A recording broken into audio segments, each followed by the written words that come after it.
철든 신앙인이어야 합니다 라고 하는 제목으로 하나님의 말씀을 증거하겠습니다. 여러분, 인간의 행복은 어디에서 오는 것일까요? 먼저 묻고 싶습니다. 인간의 행복은 어디에서 오는 것일까요?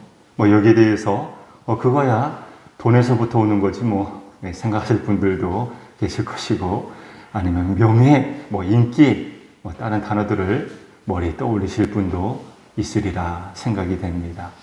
틀린 말은 아닐 거예요. 그런데 제가 이런 글귀를 언젠가 본 적이 있습니다. 인간의 행복은 관계에서부터 오는 것이다. 이런 짤막한 글귀를 보면서 참 마음이 깊이 와 닿았던 적이 있었습니다. 여기에 대해서 여러분 어떻게 생각하십니까? 인간의 행복은 관계에서부터 시작이 된다? 깊이 생각을 해보면, 곱씹어 보면 볼수록 맞는 것이구나 하는 것을 점점 살아가면서 깨닫게 됩니다. 유명한 심리학자 메슬로우가 인간의 내면 속의 기본적인 5가지 욕구, 거기에 인정받고 사랑받고 이런 거 있거든요. 그것을 굳이 언급하지 않는다고 할지라도 아마 여기에 대해서 크게 이의를 달 사람은 한 사람도 없으리라 생각이 됩니다. 그렇거든요. 나 혼자 살아가는 이 세상이 아니기 때문에 관계가 참 중요한 거죠. 관계가 어긋나고 관계가 깨어지고 관계가 멀어지게 되면 참 살기가 힘들어집니다. 행복을 경영하기가 참 쉽지가 않습니다. 그래서 여러분, 성경을 보면 이 관계에 대해서, 관계의 중요성에 대해서 여기저기 성경은 참 많이 강조하고 있는 것을 또한 어렵지 않게 찾아보게 됩니다. 여러분, 우리가 믿고 있는 하나님, 우리는 다 하나님을 믿는 사람들 아닙니까? 하나님 앞에 예배를 드리기 위하여 오늘 이 시간, 이 자리에 앉아 있는 것이거든요. 자, 그러면 우리가 믿고 있는 하나님은 어떤 하나님이십니까? 성경은 창세기에서부터 어떤 하나님이시냐? 삼위일체 하나님이심을 우리에게 강조해주고 있습니다. 성부, 성자, 성령, 이 하나님이 친밀한 관계를 맺고 창조의 역사를 이루어 가시고 구속의 역사를 이루어 가시는 분, 그분이 바로 하나님이시다. 성경은 말씀하고 있습니다. 여러분, 에덴에서 아담이 생활했잖아요. 창세기에 보면 하나님께서 에덴에서 아담이 홀로 거하는 것이 좋지 않게 보시고 누구를? 하와를 돕는 배필로 허락해 주신 거 잘 아실 거예요. 그러니까 하나님이 계시고 사람들과의 관계, 맺음. 그러니까 에덴이라고 하는 것은 다른 곳이 아닙니다. 하나님과 인간 사이에 아름다운 관계를 맺는 것, 그것이 바로 에덴이구나 하는 것을 우리는 또한 알게 됩니다. 여러분, 다들 십계명을 알고 계실 거예요. 십계명, 하나님께서 우리 인간에게 최초로 주신, 직접 쓰셔서 주신 것, 얼마나 귀한 것입니까? 반드시 지켜야 될 10가지, 이게 십계명 아닙니까? 그런데 그 계명 가운데, 10가지 가운데 반은 제1계명부터 4계명까지는 하나님과의 관계, 하나님 사랑, 그리고 나머지는 인간과의 관계. 이것을 강조하고 있는 것 아마 모르시는 분 없으리라 생각합니다. 그러니까 이렇게 볼 때 하나님께서 가장 강조하고 계시는 것, 그것은 그렇구나, 관계이구나 하는 것을 우리는 알게 됩니다. 여러분, 예수님께서도 이것을 말씀하신 바가 있습니다. 예수님께서 구약에 있는 모든 계명, 율법, 이 규례, 이것들을 압축하고 요약하면 2가지가 남는다. 예수님께서 말씀하셨어요. 그러면서 예수님께서 하신 말씀이 무엇입니까? 그 첫째가 네 몸과 마음과 뜻을 다하여 하나님을 사랑하고. 하나님의 사랑, 하나님과의 관계에 대해서 예수님께서 말씀하시고, 그리고 또 두 번째는 이와 같으니 네 이웃을 네 몸과 같이 또한 사랑하라. 사랑과의 관계, 사랑할 것을 예수님께서도 신약시대에서 말씀하신 바가 있습니다. 이렇듯이 성경 신구약을 이렇게 살펴보게 되면 하나님께서는 이 관계를 굉장히 중요하시는 것이, 우리에게 원하시는 것이 무엇인지를 우리는 알게 된다라고 합니다. 자, 여러분, 오늘은 어버이 주일입니다. 어버이 주일을 맞이하여서 우리가 하나님과의 관계, 사람들과의 관계 가운데 오늘은 우리 인간이 이 세상에서 태어나면서부터 제일 먼저 만나게 되는 만남, 사람과의 만남, 부모와의 만남이잖아요.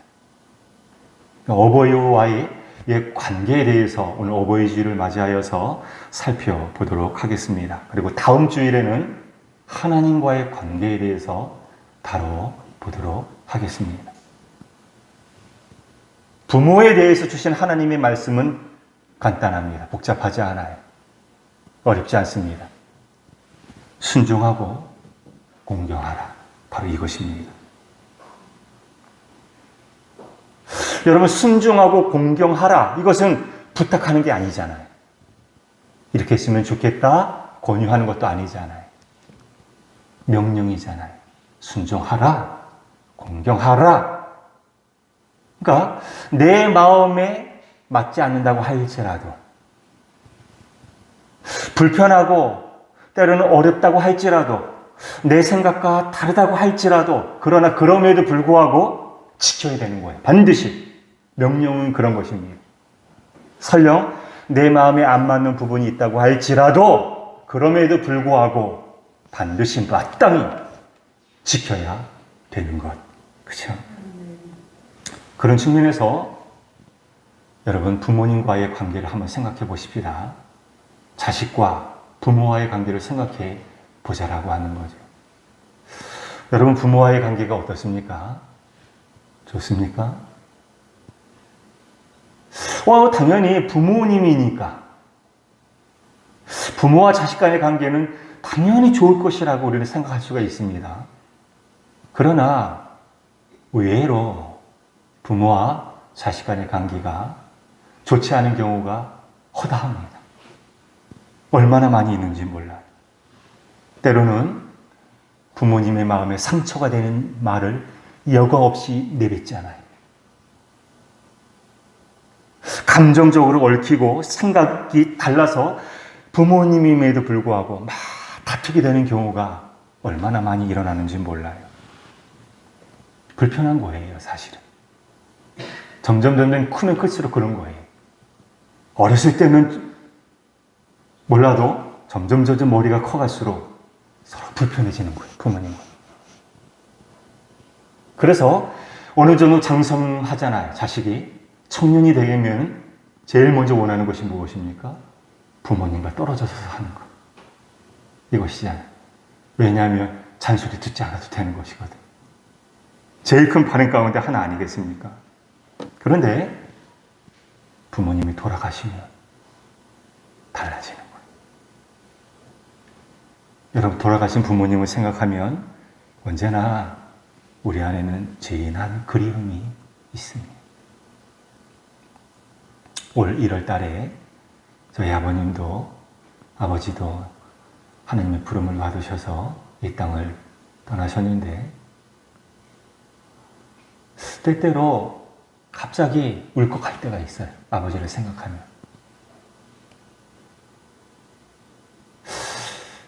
진한 그리움이 밀려올 때가 있어요. 아버지라고 하는 단어를 되게 떠올리게 되면 그럴 때가 있습니다. 여러분, 사람이 언제 철이 듭니까? 사람이 언제 철이 드느냐 하면 보통 부모님이 돌아가시고 나면 조금 철이 드는 것 같습니다. 제 경우를 보면. 그리고 그렇게 많이 말들 하시잖아요. 돌아가시고 나서야 내가 살아계실 때 조금이라도 마음을 헤아려 드릴까? 왜 그렇지 못했을까? 그래서 아쉬워하거나 후회하는 경우가 참 많이 있습니다. 지금은 은퇴하셨지만 어떤 목사님으로부터 그런 얘기를 들은 것이 이제 기억이 납니다. 나이가 젊었을 때는 엄마가 참 좋고 그립대. 그런데 나이가 드니까 이제 70 되니까 이상하게 이분이 그래. 아버지가 점점 생각이 나더라는 거죠. 여러분, 엄마는 항상 내 편이잖아요. 어머니는 항상 품 안에 우리를 이렇게 안아주시는 분이시거든요. 그래서 세상살이가 힘들고 피곤하고 지칠 때 엄마 생각하면 참 눈물이 나고 또 엄마에게 달려가고 싶고 그렇거든요. 엄마는 그런 존재잖아요. 그런데 아버지는 그런 존재가 아니에요. 아버지는요, 보통 엄마잖아요. 엄마와 다르잖아요. 사이가 엄마처럼 가깝지 않아요. 저희 집을 보더라도 그런 것 같아요. 아들이 저를 좀 무섭게 하고 좀 어려워하지. 엄마는 항상 이렇게 편하게, 항상 무슨 일이 있으면 먼저 엄마 하면서 막 제제제고. 저한테는 엄마만큼은 그렇게 다가오지 못하는 걸 이렇게 느껴요, 개인적으로. 나름대로 노력은 하지만. 근데 제가 아버지를 보더라도 생각하더라도 그랬어요. 그러니까 아버지는 그런 존재인 거예요. 괜히 불편하고, 괜히 좀 엄하고, 사이가 멀게 느껴지는. 근데 그분은 그랬다라고 하는 거예요. 그랬는데, 결혼을 해서 부모가 되고, 이제 나이 든 장성한 자식을 둔 상태가 되고 보니까 아버지가 생각이 나더래요. 아버지의 마음이 그제서야 비로소 읽혀지게 되고 아버지, 내 아버지 이렇게 찾게 되더라고 하는 거예요. 그런 말씀하신 것이 이제 제가 기억이 납니다. 어쨌든 이 어버이의 존재는 그런 거예요. 부모의 존재는 그런 거예요. 우리에게 늘 궁극적인 그리움을 주시는 분. 우리의 아버지, 어머니, 부모님, 어버이라고 하는. 여러분, 장로교의 창시자라고 일컬어지는 깔뱅이 있지 않습니까? 깔뱅이 부모 공경에 대해서 어떻게 정의를 내린 바 있느냐 하면 부모 공경이 무엇인가? 그것은 부모를 경의하는 것이다. 곱씹어볼 필요가 있는 말인 거예요. 경의가 무엇입니까? 존경하는 거죠. 그러니까 자격을 논하는 것이 아니거든. 나에게 유익한 부모인가 아닌가 따지는 게 아닌 거예요. 나에게 유산을 많이 물려줄 부모인가 아닌가? 나에게 어렸을 때부터 잘했던 부모인가 아닌가? 이거 따지는 게 아니라니까요. 부모 공경은 그런 거예요. 왜 공경해야 되느냐? 왜 존경해야 되느냐? 왜 경의를 드려야 되느냐? 다른 게 아니라고 하는 거예요. 그것은 나를 낳아준 부모이기 때문에. 나를 낳아준 부모이기 때문에 그 자체로 존경을 해야 된다. 성경이 이것을 우리에게 일러주고 있습니다. 제가 예전에 신학교 다닐 때 사경회 때 한 강사님을 모신 적이 있어요. 그때 강사님으로 오신 분이 지금은 은퇴하셨죠. 그분도 이재철이라고 하는 목사님께서 학교 다닐 때 사경회로 오신 적이 있어요. 그래서 그분이 첫째 날이었던 것 같은데 첫째 날에 이 말씀을 하신 것이 기억이 나요. 이야기를 들려주신 것이 기억이 나요. 8년 동안이나 시어머님을 모시고 살았던 어느 집사님 부부에 대한 이야기를 우리 학생들에게, 그곳에 모인 우리들에게 들려주신 것이 지금까지 또 기억이 나는데, 어떤 집사님 부부였느냐 하면 위로 형님들과 누님들이 있었다라고 하는 거예요. 6명이나 있었어요. 7남매인 거예요. 근데 아무도 어머니를 모시려고 하는 자식이 없었대요. 그래서 아무도 모시려고 하지 않으니까 막내인 자기가 그 어머니를 모셨다라고 하는 것이지. 물론 기꺼이 그 일을 기쁨으로 이 집사님은 했다라고 하는 거예요. 그러던 중에 갑자기 이제 미국으로 이민을 가게 되었던 것 같아요. 유학의 길이 열려서 그랬는지 이민을 가게 되었다라고 하는 거예요. 그래서 형님들과 누님들에게 어머니를 부탁해야 되잖아요. 그러니까 어머니를 부탁드리고 한국을 떠났다라고 하는 거죠. 미국으로 갔어요. 그런데 어머니를 모시려고 하는 형제가 한 사람도 없는 거예요. 자식이 7이나 있었는데 아무도 그렇지 않은 거예요. 8순이 다 된 노모가 이제 혼자 살게 된 거예요. 아무도 모시려고 하는 사람이 없으니까. 처량한 신세가 된 거예요. 급기야 이 어머니가 대주변을 가리지 못하고 외출을 하면 집을 찾아 들어와야 되잖아요. 찾지 못하는 치매 증상을 보이게 되는 처지가 되고 말았습니다. 그러던 어느 날 한국에 있는 형님으로부터 전화가 걸려왔어요. 근데 받아보니까 어떤 내용이냐 하면 이제 어머니를 더 이상 방치할 수가 없으니까 이제 양로원으로 보내기로 결정을 했으니까 너 보증금을 내라고 합니다. 보증금 보내라고 합니다. 보증금 너가 보내면 매달 들어가는 돈 금액은 우리가 알아서 할 테니까 빨리 보증금 보내라 라고 하는 그런 전화였어요. 그런데 당연히 그래야 되는 거죠. 그런데 그렇게 전화를 했던 형님들, 누님들의 형편이 힘든 상태에 있느냐? 그게 아니었던 거예요. 어렵지 않은 그러한 상황 속에 있는 누님들이었고 형님들이었던 거예요. 그럼에도 불구하고 동생에게 전화를 해서 이 보증금을 보내라고 하는 거예요. 근데 마음이 편치가 않은 거예요.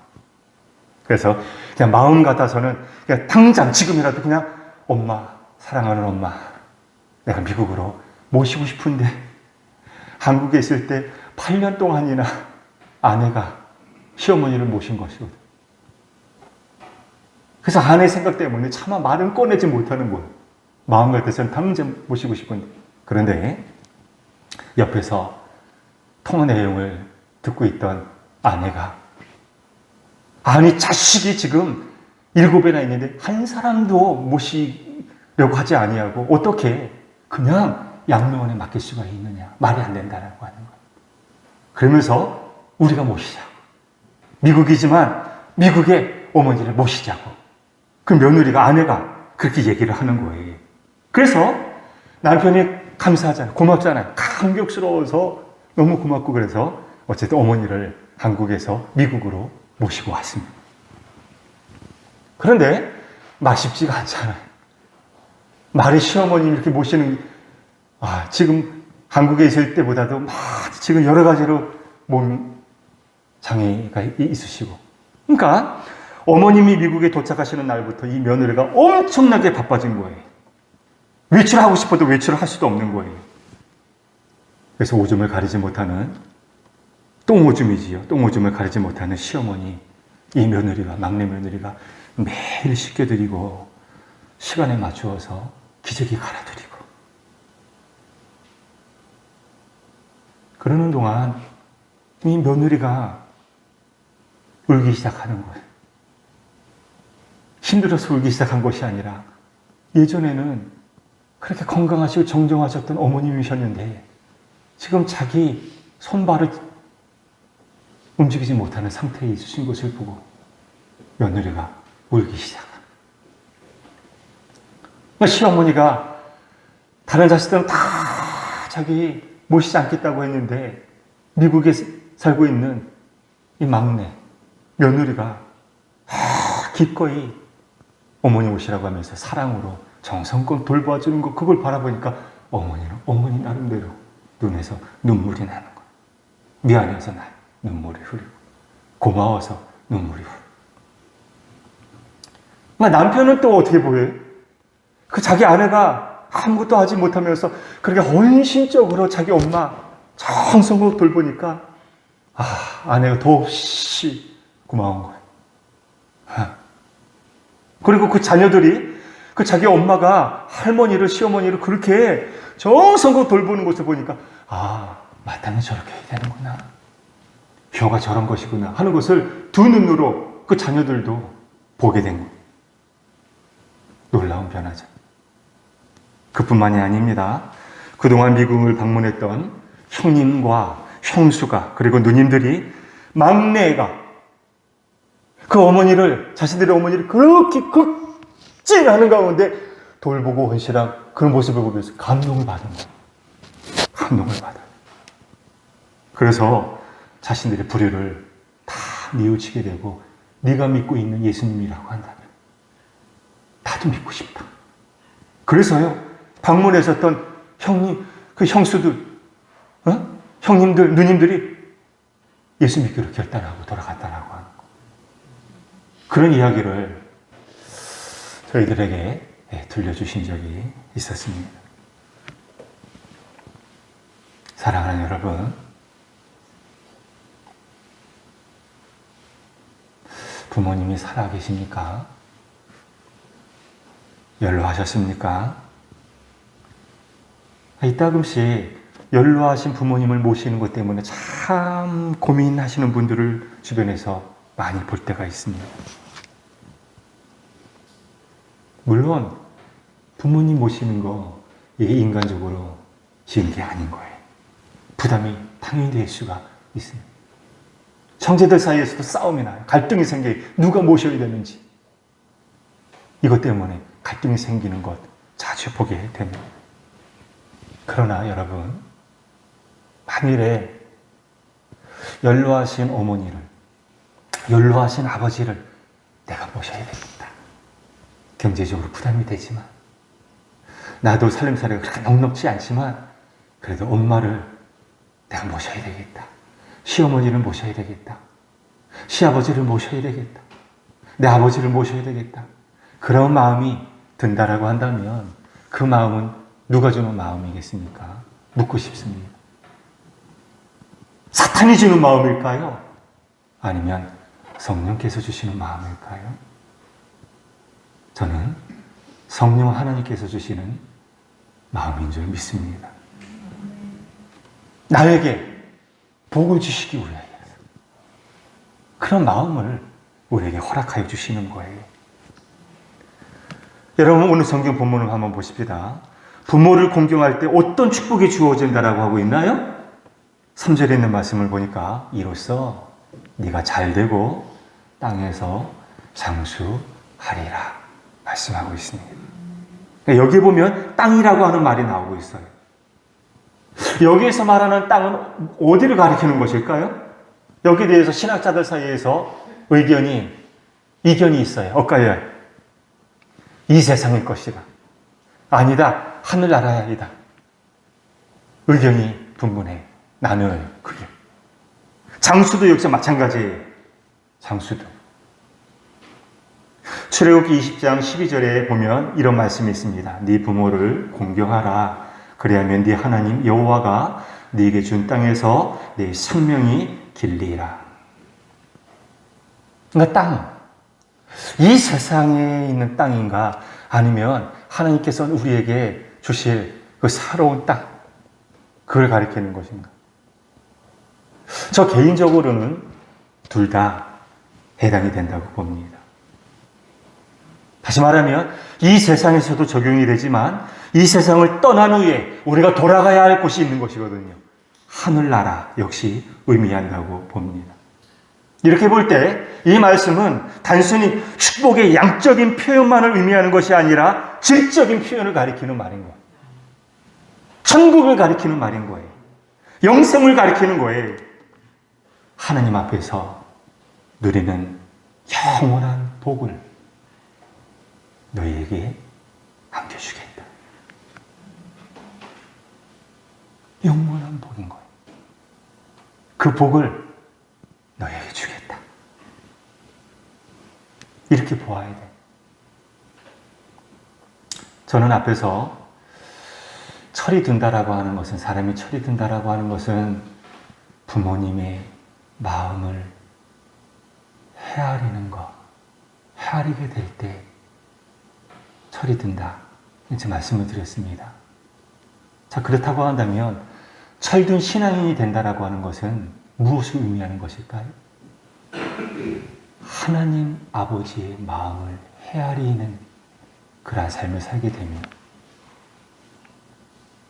다시 말해서 하나님께서 마음 아파하시는 것이 무엇인가?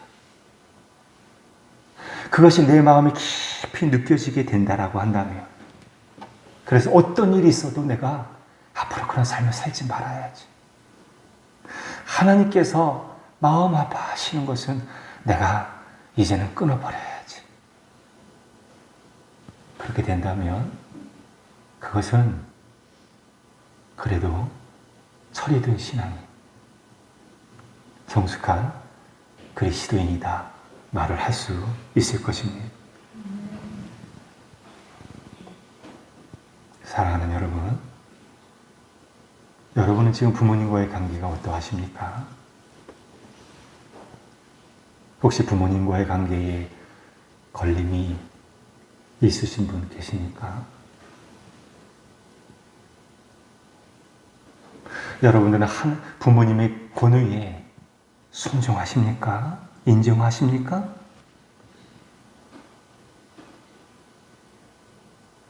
공경받을 만한 가치의 여부를 떠나서 나에게 잘해주었느냐? 유산을 많이 상속해 주었느냐?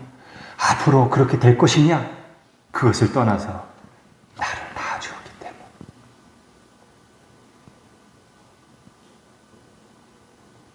마땅히 존경하고 계십니까?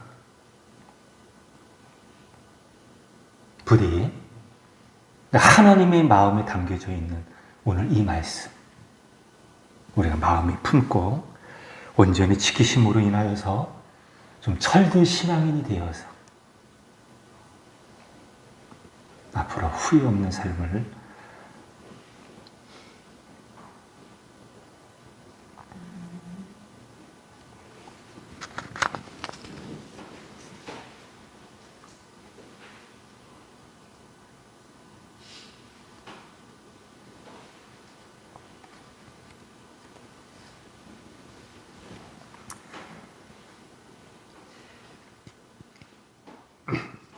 기도하시겠습니다.